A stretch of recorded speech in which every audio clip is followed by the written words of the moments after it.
বড় বাবা, ওরা আসলে দুজন দুজনকে ভালোবাসে। হ্যাঁ তো তুই ওদের দুজনের বিয়ে দিয়ে দিবি? না বড় বাবা, ওদের ছোটবেলায় এই বিয়ে পাকা করা হয়েছিল। না বুঝে শুনে ও যদি কাউকে ভালোবেসে ফেলে তো ওকে ভালো মন্দ না বুঝিয়ে পালাতে দিয়ে বিয়ে করতে সাহায্য করেছিস? ছি, ছোটবেলায় জেল খেটে আমাদের মান সম্মান মাটিতে মিশিয়ে দিয়েছিল। ভাইয়া থাম। আর এখন এই বিয়েটা ভেঙে দিয়ে বাকি সম্মানটাও শেষ করে দিল। এখন আমরা কি করে মাথা তুলে বাঁচবো? বরপক্ষকে কিভাবে মুখ দেখাবো বল? এই, কি করছিস? এই, আমার চোখের সামনে তুই ওনার গায়ে হাত তুলছিস? ভাইয়া, আমি এখন সব বুঝে গেছি। এই বাড়িতে আমার সম্মান কতটুকু আমি বুঝে গেছি। আঙ্কেল, মাফ করুন। অনেক হয়েছে। Sorry, এই, এখন আমার থাম ভুল তুই। হয়ে গেছে। আসল চেহারা আমার সামনে চলে এসেছে। ভাইয়া, আপনার লাইফে ও এমন সাহস পেয়েছে। আপনাদের সবাইকে আঙ্কেল, প্রণাম দয়া করি। করে আমার কথাটা আজ একটু থেকে শুনুন। আপনাদের সাথে আমার কোনো সম্পর্ক নেই। চলো এখান থেকে।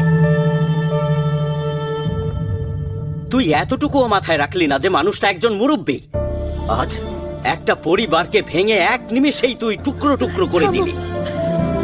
আজকের পর থেকে এই বাড়িতে কখনোই তোর পা রাখবি না। কিন্তু চলে যা, কি বলছো? যা। ভাইয়া